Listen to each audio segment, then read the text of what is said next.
What's up, Bodega Tribe? It's Wednesday, and man, has it been a busy Wednesday. So I'm actually really happy to sit down and do a video and kind of just share things that I'm interested in, right? So this is like what I love to do for my life, and I want to help more people. I want to coach more people. So if this hits you home, please reach out to me and let's start your 2022 on the right foot and get your mind, body, and soul right. I'm gonna clean off this camera real quick. It looks a little fuzzy. May have made it worse. But anyway, so today we are actually going to talk about how to control your emotions instead of letting them control you, right? So that's the topic today. I think I fixed it finally. Okay, so tip one. First of all, let's just talk about controlling your emotions in the first place. Like, what do I mean about emotions? And when I'm talking about these emotions, I mean not only like anxiety and depression, but like anger and just getting really mad at your spouse, or getting really mad at your kids, or getting really mad at your friends, or the traffic. I'm just talking about overall emotions. Maybe you feel like you act out of control, right? You just can't seem to reel in your emotions where you feel like you have 100% control over this. Now, I'm going to tell you that I am definitely not perfect all the time, but there was one point in my life that I felt like I had this down. Like I was 110% calm, okay? And I am going to tell you how to get there, and I've been working my way back. I feel like I'm probably back at like a 95%. I definitely have my days. But if you can listen to my tips here and try to focus them as much as possible, then you are going to have more control over your emotions. And the more that you practice these things, the better it's going to get. And hopefully you can get back at the state that I was in, which was just like anger from other people coming at me. And I would literally just sit there and just listen to them and hear their feelings and hear their emotions. And that's where I was at. And honestly, that is such a blessed state. Like if you can get into that state, it is so it's emotionally rewarding, as in you don't get triggered, but it's also a whole new awareness. It is a whole new awareness. So I pray, honestly, that I get back to 110% of controlling my emotions personally, because it really is a neat thing. So let's dive into it.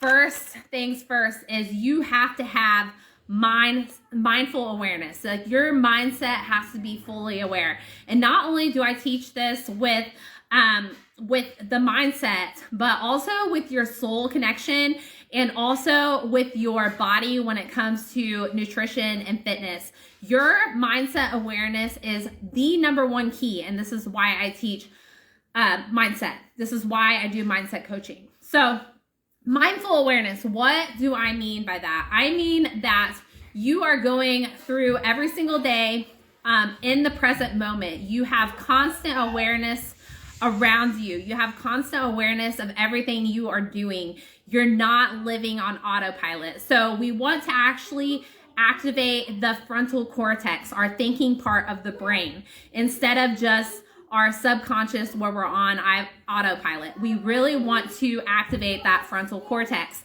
Now, how do we start to do this? So if you've never done this before, if you feel like you're living on autopilot, if you feel like you wake up in the morning and you automatically grab that phone, or you automatically get up and kind of rush throughout your morning, then you're probably living in autopilot. If you automatically wake up and you're angry, you're probably living in autopilot, and we want to break away from autopilot as much as possible. So you want to activate the frontal cortex of the brain. And eventually, if you do this often enough, then what's going to happen is that's kind of going to become your autopilot.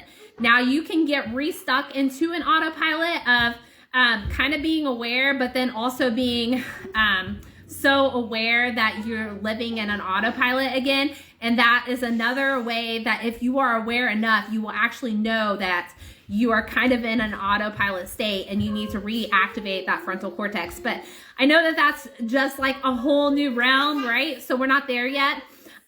So the first thing, how do you activate this frontal cortex, Haley? Like, what the heck are you talking about? If you're waiting for that answer, comment a yes below, right? But anyways, so the first things first is meditation. And I'm not talking about like the woo-woo meditation. What I'm talking about is bringing yourself so much in the present moment, away from, all your senses, where you are literally only hearing your thoughts and your emotions, okay?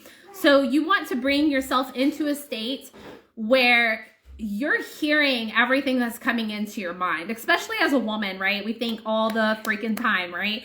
Men, this might not be so imperative for you, but if you are a thinker as a man, or you feel like you're worried a lot or anxious or depressed or whatever, then this could help you too. But what you want to do is just sit in a quiet room where you have no distractions. You can close your eyes, you can breathe deep. You just want to chill out and really just listen to your thoughts. And the reason that this is so important is because you want to be able to hear these thoughts that are coming into your mind, whether they're negative, positive, depressive, whatever the emotion is attached to these thoughts, and learn to just hear them and then let them go. Like, you can hear them, feel them, but then let them go. This makes you have these thoughts and not act on them, right? So it's training yourself how to not act on the thoughts or the feelings that you're having. So the more you do this is how I started, but the more that you do this, the more in control you become of not only your thoughts, but of your emotions and your reactions, because we want control of all of those aspects. Another thing during meditation is you're going to start to focus on your breathing, and you should also do this throughout the day. So anxiety and depression is very connected, not only to the mind, but also your breathing patterns. So if I'm in an anxiety state, I'm going to notice that my breathing is very short and quick. So I might be inside, even if I can't really hear it, I am tensing up I'm not getting a lot of oxygen, and I'm in an anxiety state. So if you're in an anxiety state, then you're going to have anxiety, or you're going to be rushing, or you're going to be snappy. If you're in a depressed state, you could be doing the same breathing pattern. But what we want to do during meditation is not only be aware of our thoughts and our feelings and our actions to those thoughts and feelings, but also hear our breath. What is our breathing sounding like? Is it very short and quick? Do we feel like we're anxious? Do we feel like we're really sad? Do we feel like we're stressed out? Those are things to start connecting with your breathing. So that then, hey girls. So then when you're into that short and stint breathing pace, then you'll, like when you're out in town or whatever you're doing, then what you can do is you can start to re-regulate your breathing. So you can start to breathe deeper and hold it for a second, and then let out, and then do that a few times. And you can also breathe twice. So you go and just breathe and reset your rhythm. Okay, so this is going to get you in control of yourself, of your feelings, of your space, and also just bring you back to the present moment. Because as soon as you have awareness on your breath, or as soon as you have awareness on your thoughts and feelings, then you're going to, if you're constantly aware, you're going to be able to regather yourself. Because this is going to take practice. This isn't going to happen overnight. So the quicker that you can become aware of all these things, the quicker you can regather yourself, bring yourself back into the present moment. Understand that whatever you're freaking out about, whatever you're anxious about, it's not real, or it's not that big of a deal, or it's just not worth your time, right? And so we can regather ourselves and start over and start in that present moment, okay? Another thing, just to throw this out there real quick, don't be hard on yourself when you mess up, because that doesn't help the situation. It just makes you feel worse about yourself, when really you're just trying to take the time to change. You're trying to take the time to get better, and this will take a minute, okay? Another helpful tool with this is learning to give yourself a minute. So the best way to do this is to activate that frontal cortex, right, of that brain. So the best way to do this is to count backwards. And I know it sounds silly, but it is a proven method. If you count 5, 4, 3, 2, 1, your brain does not, that's not autopilot for it.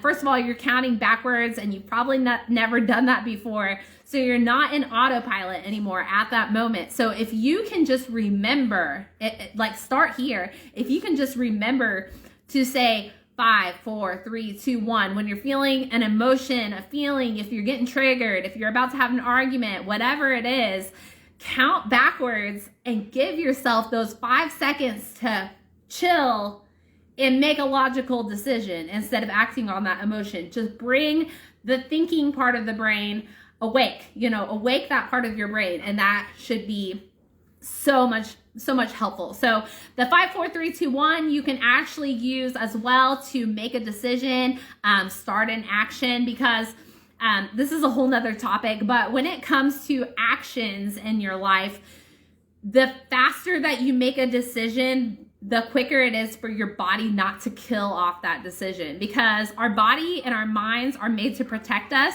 So if we have some sort of really good idea or decision that we want to make, if we don't make some sort of action towards that decision, then your mind and body will automatically kill it off in order to preserve itself, right? So if you just do 5, 4, 3, 2, 1 on a action or a decision or a thought, if you literally just take an action like that by activating that frontal cortex brain, it'll actually initiate that thought or that action or that pattern.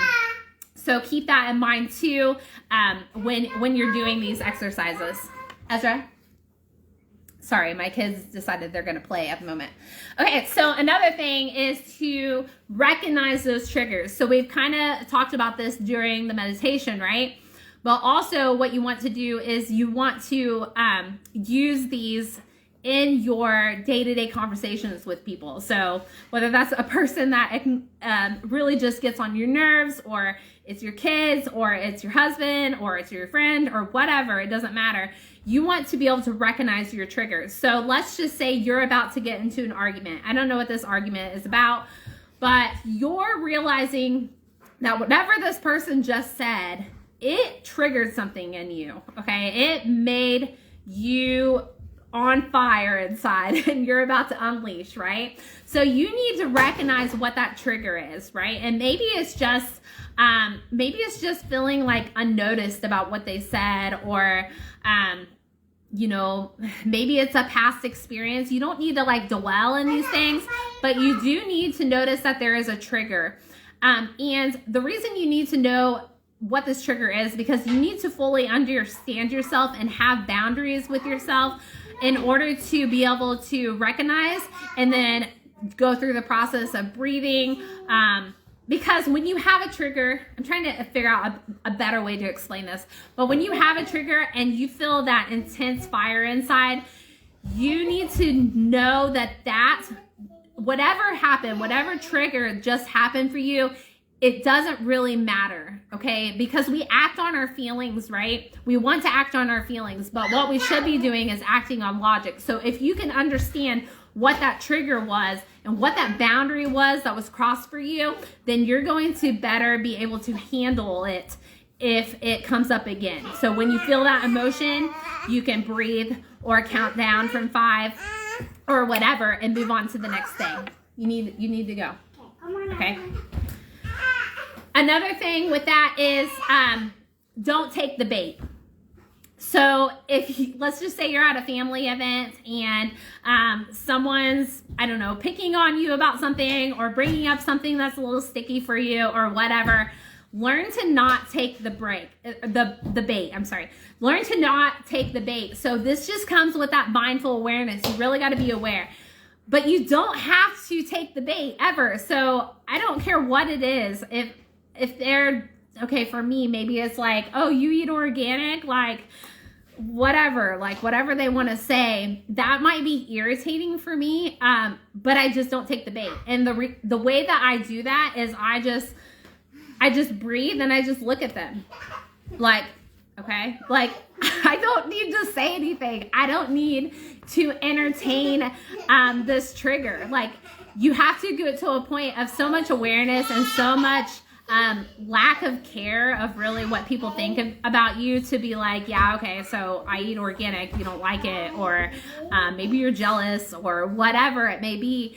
You can have those internal thoughts, but don't take the bait. It's just not worth the argument. It's really just not worth your time, right? It's not worth your time. And realize that these things that you're getting triggered about sometimes aren't worth your time. They're just not. And it's entertainment for the other person most of the time. They're just trying to trip you up, okay? So think about that. Another thing that I feel like I got really good at, and this is going back to the part where I said that there could be like so much anger coming at me from a person and I would just like remain calm and listen to them. So with all these tools combined, I will tell you that the very best way to handle a situation like that is learning how to step into that person's shoes, right? So, and I don't really know how to explain this very well, except for this point right here. When someone is yelling at me, okay, and I don't really understand why they're mad, like I'm hearing them, and maybe I do understand why they're mad, but what I had learned to do is really just listen. I just started listening. I started putting myself into their shoes and trying to figure out why they were feeling that way and why they were so triggered and why their emotions were so strong. And just really loving them and caring about their feelings and hearing them and understanding and not putting it all on me. Understanding that this isn't necessarily about me. This is about them and something that they're very passionate about, obviously, or they wouldn't be yelling at me. And just breathing through that, right? Just breathing, listening, nodding my head when I needed to, and just being in that moment, right? And this is so hard to do, guys. Like I said, like I haven't gotten back to this point fully yet. Like there's been a couple times where I feel like I'm there, and then I'll like lose it. But I was there, and to get back to that, I'm telling you, is so sweet. Like it is the best thing ever. Okay, so what I want you to do is start practicing these practices, because it will get you to that state where you can finally just be in that moment and just take it, right? And just take it and breathe through it and try to understand what this person is going through. Last thing, guys, repetition of mindful practice. Like this is going to take time. It is not going to be an overnight thing. So let me just take you through a day of how you can practice this, okay? Hey, girls. No. Let me just take you through a day of how you can practice this. When you wake up in the morning, if your initial reaction is usually like distress or, gosh, I can't believe I have to do this again or whatever. First of all, you need to figure out your life so you don't hate it, okay? But I want you to just take this moment when you wake up in your bed and just take, like immediately, wake up, take a deep breath, make sure you hold it for a second, let it out without thinking a thought. Even if you think a thought, just breathe through it, let it go, get up, and with the intention of making this the best freaking day ever, start your morning, okay? If your kids come running in right after that, and they are automatically throwing a fit, or they're mad that they woke up, whatever, okay? Understand that you didn't cause that. That's them. That's their feelings. And breathe. Go up to them. Be like, we're not going to act like this today. You know, like start really being calm about everything. And you might slip up here and there. But like learning to be aware and present and breathing through it is going to help you so freaking much. Another thing, when you get into your car, now you're driving to work, Okay, traffic freaking sucks. Maybe you're running late. Okay, Ezra, you cannot do that. No, you cannot do that. So traffic sucks. You're running late. I want you to think about maybe just the person ahead of you. So think about the person in front of you and think, you know, maybe he's not running late. Maybe he's enjoying his morning coffee and music on the way to work. He's trying to get his mindset right. Or maybe, you know, like just come up with some random story and scenario and just try to put yourself in their shoes. Okay. Try to just breathe. You're going to get there in time. You have plenty of time. Your life isn't worth the risk of swerving through all these cars. You don't need to entertain these thoughts of like cussing, right? So literally these are daily practices that you can take every single day that will make this better for you, that will make you become more controlled of your emotions and have a more chill composure throughout the day. So even when you're at work, like you're around this person that super annoys you, or maybe they don't work hard enough, whatever it may be, maybe just find something that you kind of like about them, right? Or just like shoot them a smile that day, or bring them a coffee. Like do something so outrageous where your brain now has to rewire your habits, because really this is the point of this. We are trying to rewire your brain to use the frontal cortex more instead of acting subconsciously. Okay, so you're trying to re-pattern your habits. You're trying to create a new autopilot, and so when you hit that autopilot, then it's time to reactivate again and hit a new autopilot. Do you understand what I'm saying? This is how you get better with literally everything. Once you get comfortable in the thing that you were uncomfortable with, it's time to up your game. Okay? So the more, okay, just a second. Hey, Ezra, can you please get her some water? So the more that you can reactivate these neuro, I'm trying to think of what the heck they're called at the moment, but these neuro connections, sorry.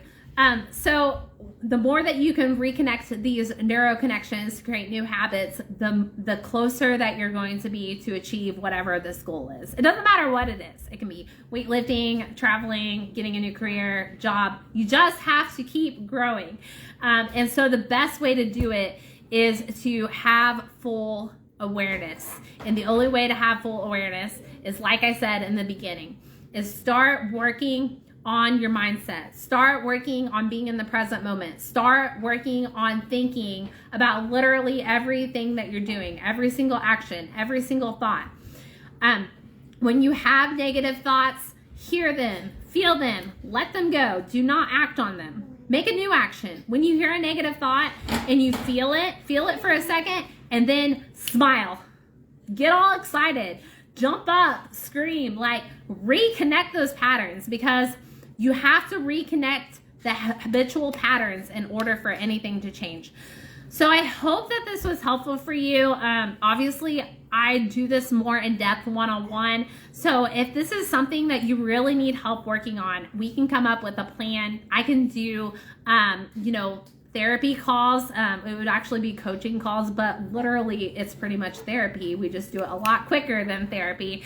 But we can get on to 30, 60-minute calls and start to come up with a plan, start to meet on a weekly basis, or just put the whole freaking package together, which is mind, body, and soul. So with the mind, body, soul thing, obviously we work on mindset, because mindset is literally the key to your whole entire lifestyle. So if you want the life that you want in your life, you have to create the mindset for it. And then, like I said, body, that's nutrition and fitness. And then soul is your connection to God and your purpose. All these have to be combined in order for your life to be what you want it to be. You can't have one without the other. It's just not possible. And so yeah, I hope this helped you. If it did, give me a hell yes at the bottom. And I will talk to you guys next week. See ya.